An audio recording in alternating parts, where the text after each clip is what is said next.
Tout catholique qui devient protestant fait un pas vers le judaïsme, disait Alexandre Weil. Un protestant, c'est un juif qui mange du porc.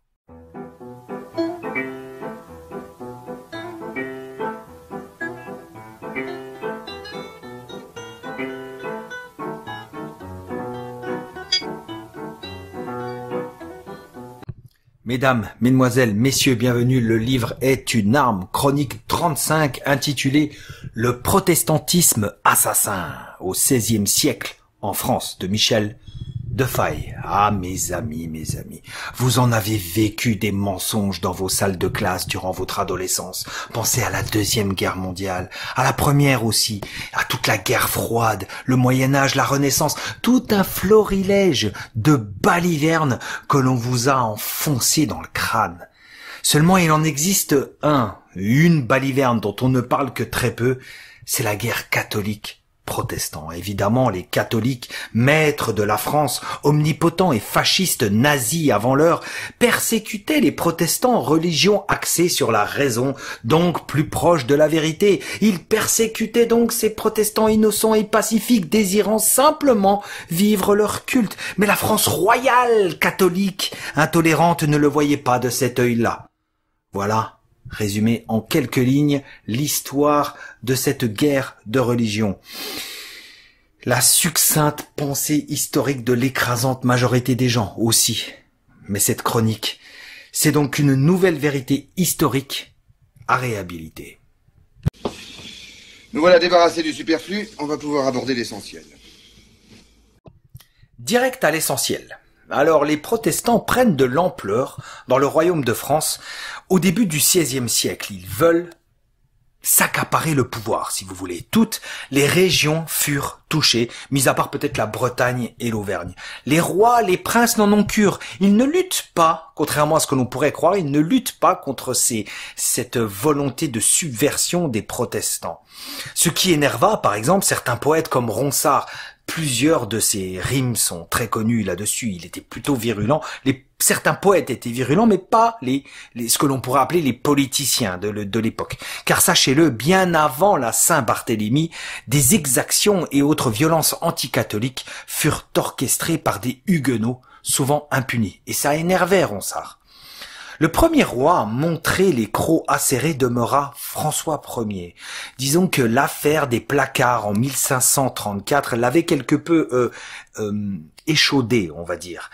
Alors rapidement, l'affaire des placards, ce sont des affiches blasphématoires anticatholiques, donc contre le saint sacrifice de la messe, des affiches qui ont été placardées dans les grandes villes du royaume et même jusque sur les portes du roi à Amboise.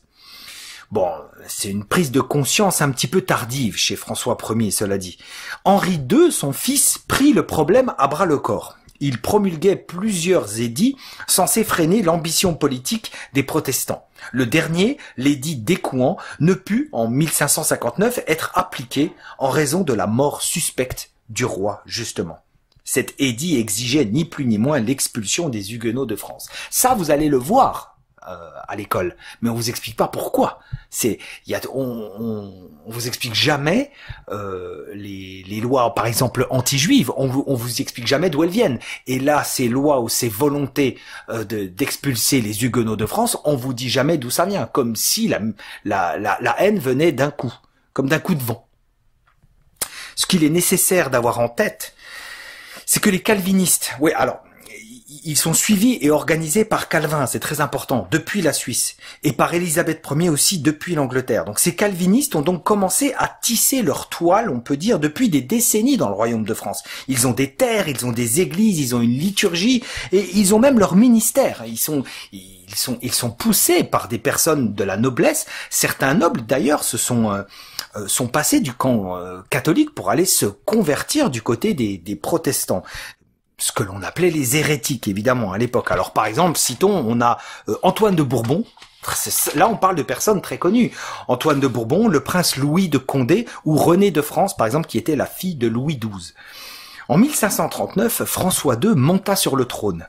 C'est un roi de haute éducation, très chrétien, que les protestants entreprirent tout de suite d'enlever, dans le sens premier du terme, hein, d'enlever. C'est ce qu'on a appelé la conjuration d'Amboise en 1560. Mais ils échouèrent lamentablement. Quelques mois plus tard, François II mourut d'une attaque subite. Charles IX lui succéda, mais il n'avait que 10 ans. Alors le pouvoir fut confié à une sorte de régence menée par Catherine de Médicis et, devinez qui, Antoine de Bourbon, le nouvel huguenot, celui qui était passé du côté des protestants. Alors la régente, Catherine de Médicis, elle soufflait le chaud et le froid entre les catholiques et les protestants. C'est donc à cette période précise que commença la guerre civile. Durant cette régence, les huguenots persécutèrent, ils pillèrent en toute impunité, déclarant la guerre de facto de par leurs exactions, désirant imposer leur nouvelle religion réformée et séparer la France de Rome. Voilà le cadre historique posé avant d'entrer dans le vif du sujet. Alors vous le savez, souvent, pour ne pas dire toujours, en histoire, l'élément déclencheur d'une guerre, c'est un peu un cache-misère d'une foultitude de mensonges et de non-dits. Eh bien, l'affaire de Vassy, en mars 1562, ne fait pas exception. Rapidement, l'affaire de Vassy, qu'est-ce donc? Le duc de Guise, humblement, se rendit à Vassy à la messe. On lui souffla à l'oreille qu'un groupe de 500 huguenots célébrait leur culte dans une grange juste en face, ce qui était interdit. Il alla les voir et leur rappela l'interdiction, il leur rappela la loi en quelque sorte, de pratiquer leur culte aux heures de la messe. C'est ce que l'on appelait l'édit de janvier. C'était une loi.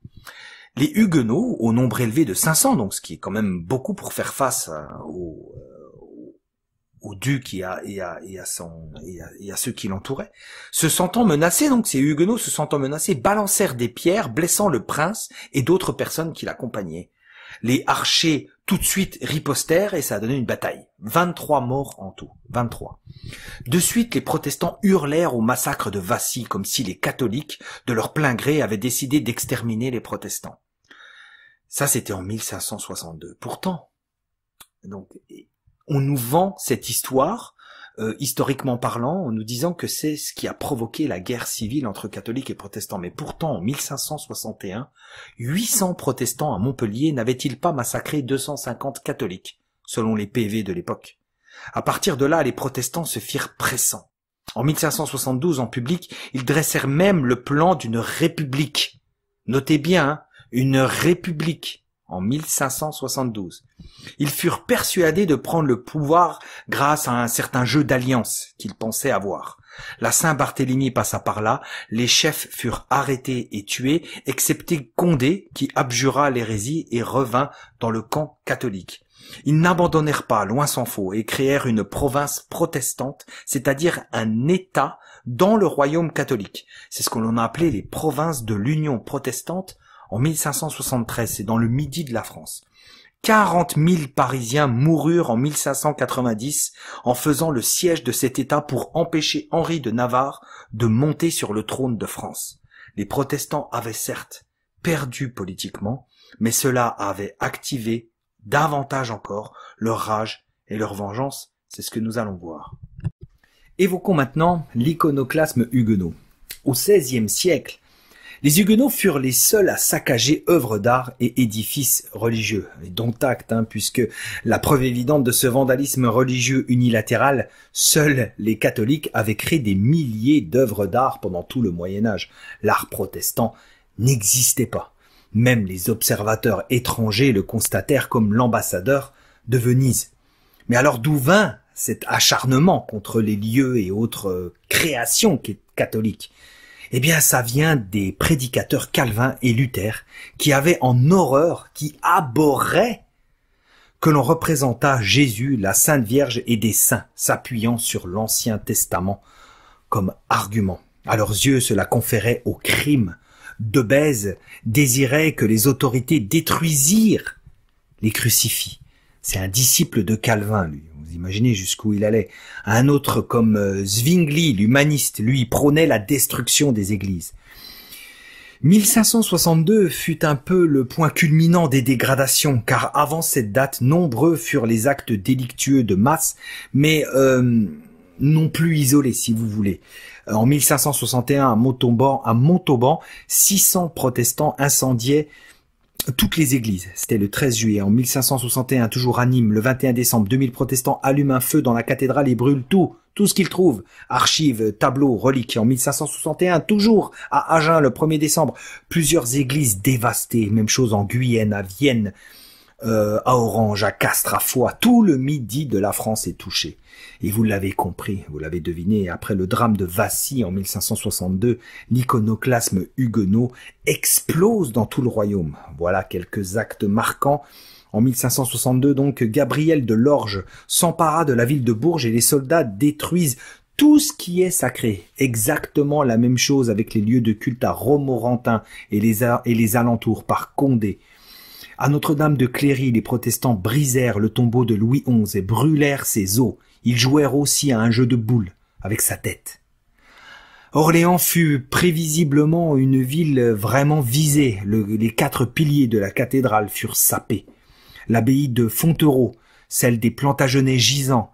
Eh bien, Debèze-Luguenot dira lui-même « Même si les catholiques étaient vainqueurs, ils n'en pourraient pas réparer en 100 ans le dégât fait en 2 heures. » La Normandie fut particulièrement touchée, Rouen, Dieppe, Caen, Saint-Ouen, tout fut mis à sac.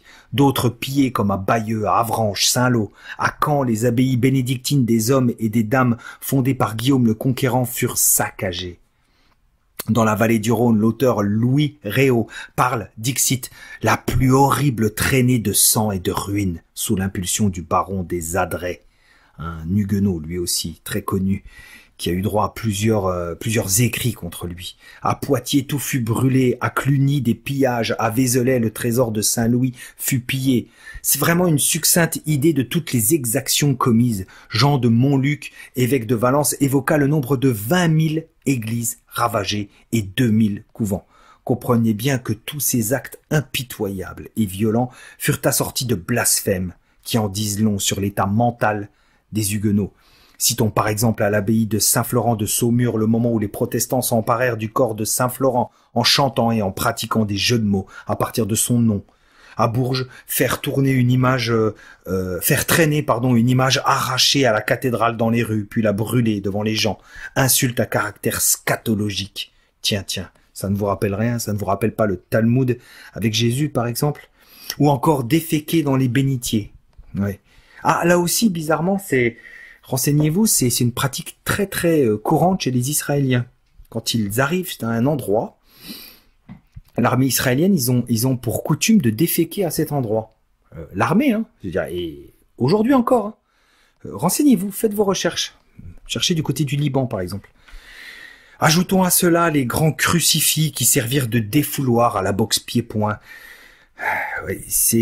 Ou bien même au Mans, où on a coupé la tête du crucifix en public, comme à Agen, ou encore les hosties qui sont données aux chiens, aux rôtis à la broche. L'idée, vous l'avez deviné, c'est de désacraliser les symboles catholiques, de les rendre profanes, sans parler des morts, des sacrifiés durant ces milliers d'actes, de ce que nous allons appeler la guerre civile.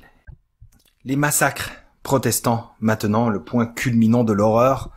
Ayez bien en tête encore une fois que ces massacres débutèrent bien avant le drame de Vassy. Vassy ne fut finalement qu'un accélérateur de cette violence.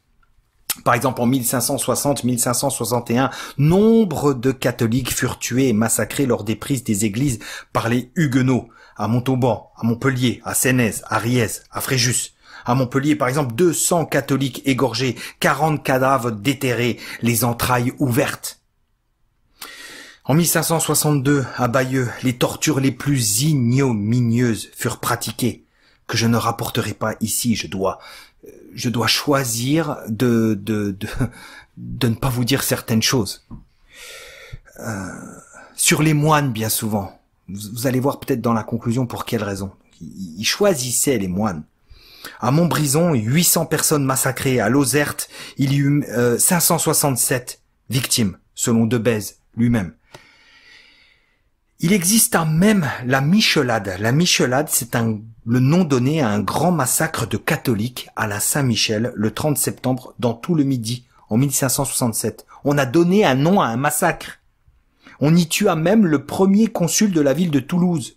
Vous imaginez? Bref. Arrêtons là la litanie des massacres qui se perpétuèrent jusqu'en 1568-1569.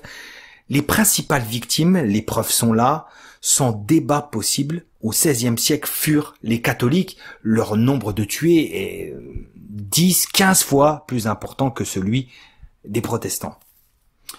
La statistique la plus connue d'ailleurs, la plus fameuse, comme dirait l'auteur, au sujet du nombre des ecclésiastiques tués reste celle de Nicolas Fromenteau, qui évoque 8760 prêtres et religieux assassinés.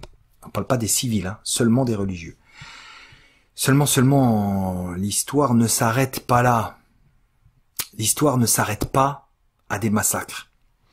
Une cruauté ignoble accompagna ces massacres. Une férocité spécifiquement huguenot, comme ils aimaient à le dire eux-mêmes. C'est comme ça qu'ils se qualifiaient. 2 livres avaient d'ailleurs été rédigés dénonçant les atrocités protestantes avec véhémence. 2 livres censurés et niés par les protestants. Ils ont été véritablement mis de côté. Le premier, c'est Discours sur le saccagement des églises. Il a été censuré par Condé. Le deuxième, c'est l'Histoire sur les troubles de Toulouse.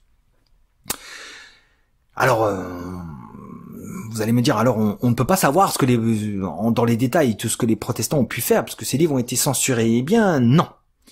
Parce qu'ailleurs en Europe, la fureur protestante pollue d'autres pays. Vous vous doutez bien, ce n'est pas qu'en France. D'autres livres sont publiés, comme Le théâtre des cruautés de notre temps, de Richard Verstegen. Alors ce gars-là, il a été obligé de fuir l'Angleterre pour ne pas subir les représailles royales. Son livre, c'est un peu comme le théâtre de l'horreur, le tour d'Europe de l'ignominie. Il y répertorie les actes commis par les protestants en Angleterre, en Flandre et en France. Rapidement, la plupart des catholiques meurent dagués, arquebusés, égorgés ou noyés. Comme supplice, on les enterre vivants, on les jette dans l'huile bouillante, on retire leurs entrailles, on pratique l'essorillement, comme à Argentan, comme sur Nicolas Moquet en 1563 ou Guillaume de Grandmont. Allez, je m'arrête là, je ne vais pas poursuivre le supplice, je ne vais pas rajouter de... Mais ce qui est important de savoir, c'est toujours cette humiliation du catholicisme qui est poursuivie. À chaque fois qu'il y a un mort, à chaque fois qu'il y a une volonté d'exhiber le religieux catholique au reste de la population. Une sorte d'humiliation, un besoin de trimballer sa victime aux yeux des autres. Ou de le pendre. Alors, de le pendre, par exemple, comme Jean d'Argent en 1567, ou Pierre de Vérone en 1569. Donc, exhiber ce qu'on leur a fait. Ou de le fouetter en public, comme César de Brancas en 1562. Ou de le traîner à cheval en plein public, comme Vincent Fort. Ou bien d'offrir le religieux vivant aux animaux. Je vous décrirai pas la scène, comme à Soissons, ou comme à Neuilly-Saint-Front. Beaucoup de ces victimes que je viens de citer devinrent des martyrs, comme à Orthez ou à Tarbes. Mais rarement, trop rarement, leur mémoire fut honorée par la royauté, ou par la France politique, on va dire. Pourquoi? Parce que l'édit de Nantes clame l'apaisement. Ne regardons plus en arrière, en quelque sorte. N'enquêtons plus sur ces massacres passés. Maintenant, soyons unis dans le royaume de France. Surtout que nombre d'huguenots étaient revenus dans les grâces du roi. Ils étaient revenus dans le giron catholique. Ouais, c'est toujours comme ça dans les guerres, hein, vous vous en doutez. Par contre, l'Angleterre, elle, en 1874, il y eut un procès de béatification des martyrs de l'anglicanisme. Ils l'ont fait, eux. La France ne l'a pas fait. Et oui, la communication, on le voit avec le monde actuel, la communication n'est pas chose catholique. C'est quelque chose que j'ajoute moi-même qui n'est pas dans le livre. Mais c'est vraiment quelque chose qui m'a inspiré tout de suite. La communication n'est pas chose catholique. Le catholique ne ressasse pas historiquement ses malheurs. Il ne se plaint pas. Il ne demande pas réparation. Il ne désire pas faire pleurer dans les chaumières. Oui. Le catholique n'est ni un juif, ni un protestant. Rendons-nous au-delà du livre. Comment peut-on passer à côté de telles vérités? Même parmi les lanceurs d'alerte ou ceux qui cherchent à éveiller les gens, cette vérité historique n'est jamais serinée, n'est jamais rabâchée, elle n'est même jamais travaillée, elle n'est jamais fouillée. Pourtant, elle n'est pas anodine, elle permettrait d'éclairer le présent, de peut-être prendre les bonnes décisions. Les protestants ont désiré faire main basse sur la France catholique, comme ils le firent avec rage et violence sur d'autres royaumes. Est-ce terminé pour autant? Sont-ils nos amis dorénavant, nos amis blancs-blancs? Non, le protestantisme a pour ennemi le catholicisme. Point. Et c'est ce que nous allons voir. Si les milieux dissidents aiment à répéter à l'envi les propos rabbiniques affirmant que l'islam est le balai d'Israël, certes, peut-être. Cependant, l'histoire nous prouve que les protestants furent en tout temps l'armée d'Israël. L'armée, c'est pas un balai. Mais d'armée aujourd'hui, nul besoin. La protestantisation des esprits est bien engagée subrepticement, sans même que le goy ne s'en rende compte. C'est la religion qui gagne le plus d'adeptes dans le monde, pensez-y. Amérique du Sud, Afrique. Mais on vous parlera toujours du monde de la chrétienté, comme si nous étions ensemble catholiques, protestants, et même juifs avec le fameux judéo-chrétien. D'ailleurs, je mise et parie sur un retour de la religion chrétienne en France. Une religion mise en avant par les médias, par les politiques, par les sportifs. Une religion qui sera sponsorisée, commanditée, poussée par toutes les élites pour remettre les valeurs saines au centre de la société. Vous le verrez. Cette religion, ce sera le protestantisme. Une porte d'entrée vers le noachisme, un protestantisme vendu au mondialisme et servi sur un plateau comme une solution. Voilà pour l'image d'Épinal contemporaine. D'aucuns diront, mais le livre est une arme. Pourquoi le protestantisme serait si nocif? Pourquoi tu sembles être aussi haineux? Eh bien, attachez-vous. Tout catholique qui devient protestant fait un pas vers le judaïsme, disait Alexandre Weil. Un protestant, c'est un juif qui mange du porc. Calvin, imaginez un peu, longtemps, Calvin le Suisse fut pris pour un juif tellement il représentait la quintessence de leur pensée.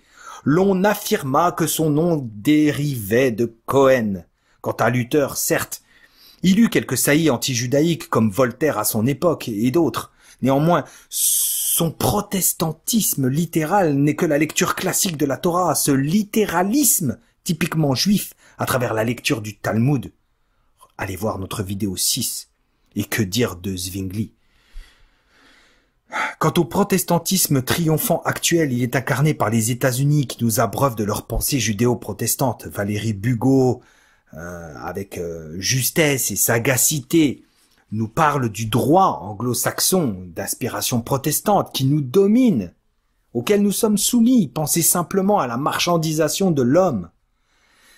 C'est absolument impossible, la marchandisation de l'homme dans un milieu catholique, dans une pensée catholique.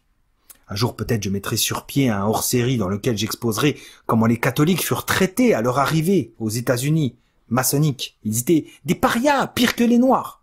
Pensez aux Québécois d'ailleurs, si l'on élargit à l'Amérique du Nord. Même Souchon le reconnaît dans une de ses chansons. Bref, les États-Unis sont aussi le peuple numéro 2, le peuple de l'élection numéro 2, puisque leur mythe fondateur des pères pèlerins, c'est un peu le calque du mythe de l'Exode. Et déjà auparavant, avais-je oublié, les protestants firent voter une loi pour empêcher tout catholique de devenir roi d'Angleterre, après avoir mis un coup de chausson aux Stuarts. Par la suite, lors de la création de la franc-maçonnerie, la tête pensante n'est d'autre que Desaguliers, le Huguenot, disciple de Newton, une franc-maçonnerie qui poursuivra, qui prendra la suite de la religion protestante. La franc-maçonnerie, c'est une suite de la religion protestante et qui fera les mêmes dégâts, avec le même ennemi, à travers ces nations, les guerres contre les pays catholiques toujours, laissant transparaître l'idée que les guerres de les religions avaient disparu. Non, la franc-maçonnerie a pris le relais de la religion protestante. Alors voyons maintenant rapidement comment la pensée protestante embrasse le mondialisme et nous a servi sur un plateau maléfique notre société d'aujourd'hui. Le libre examen, voilà, le protestantisme, la base du protestantisme, c'est le libre examen. Toujours ce mot de liberté. Le libre examen prôné par le protestantisme, un peu comme certains se revendiquent libres penseurs bêtement, comme s'ils avaient dépassé la masse au niveau de la pensée, vous voyez. Eh bien, libre examen des Écritures signifie d'emblée toutes les erreurs sont à venir. Des erreurs logiques dues à l'inexpérience sur un terrain de réflexion que l'on ne connaît pas. Mais des erreurs qui seront incontournables. C'est ainsi que la science, par le truchement de cette pensée dite libre examen, désira devenir discipline autonome. Oui, c'est-à-dire indépendante de tout principe directeur d'ordre supérieur. Idem pour la philosophie. Donc, comme un tuteur, elle veut pousser seule sans l'aide d'un tuteur. Pour pouvoir sortir ce qu'elle veut et n'importe quelle pensée qui soit déviante. Le protestantisme, encore via ce libre examen, propulsa le rationalisme des Lumières. Le rationalisme des Lumières, c'est un marchepied vers l'athéisme. Hein. Le protestantisme donna naissance aussi au scientisme, c'est-à-dire à la vision matérialiste dans l'organisation pratique.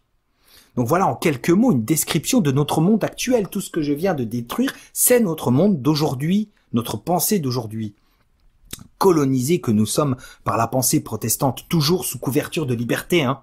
Toujours, hein. Libre penseur, libre examen, liberté, liberté des enfants, liberté de machiner. Liberté, c'est le concept des États-Unis, ne l'oubliez pas, toujours. Et nous pouvons aller encore beaucoup plus loin. Terminons là-dessus. Le protestantisme n'est pas une religion. Dans les pays anglo-saxons protestants, la religion a perdu ses éléments intellectuels, ces éléments de réflexion pour aller se vautrer dans un sentimentalisme, un concept nommé le sentimentalisme. Ce n'est pas ce que vous pensez, attendez un instant. Un sentimentalisme larmoyant devenu, avouons-le, la norme actuelle. Le sentimentalisme, comme le soulignait un ami de longue date, un vieil ami qui avait cette belle formule, il appelait ça, c'est la religion à la carte. C'était bien vu de sa part, la religion à la carte. En fait, c'est un humanisme. C'est moi en tant que personne au centre de tout, auquel on agrège quelques concepts religieux, quelques pratiques religieuses, quand cela me sert, quand j'en ai envie. On a comme exemple les cacailles musulmanes en France, en sont un exemple. Ils sont musulmans comme ça les arrange, comme ils veulent, sans... vous voyez, vous comprenez ce que je veux dire. Nous arrivons même au concept d'expérience religieuse. La religion est devenue une expérience, une sorte de consommation. Je vous renvoie à notre vidéo numéro 2, très importante. Allez la voir. C'est vivre un peu la religion sans aucune connaissance, et surtout sans effort, ni même humilité. Le protestantisme n'est qu'un retour au judaïsme incorrect, par la promotion de l'argent, celui que le catholicisme avait dépassé. Chez les protestants, il n'existe pas de monastère, pensez-y.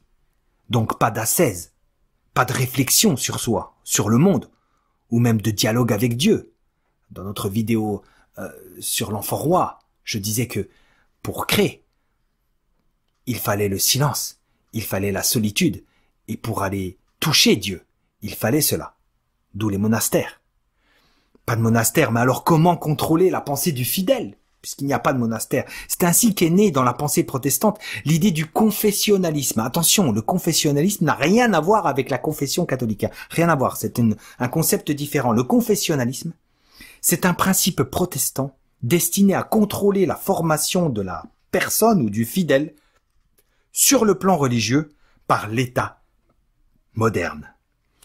Le protestantisme donc n'est pas une religion, mais un virus puissant créé dans le but ultime de détériorer, de détruire le logiciel catholique. Que jamais ne sorte de France la gloire qui s'y est arrêtée, que Dieu nous garde. Quam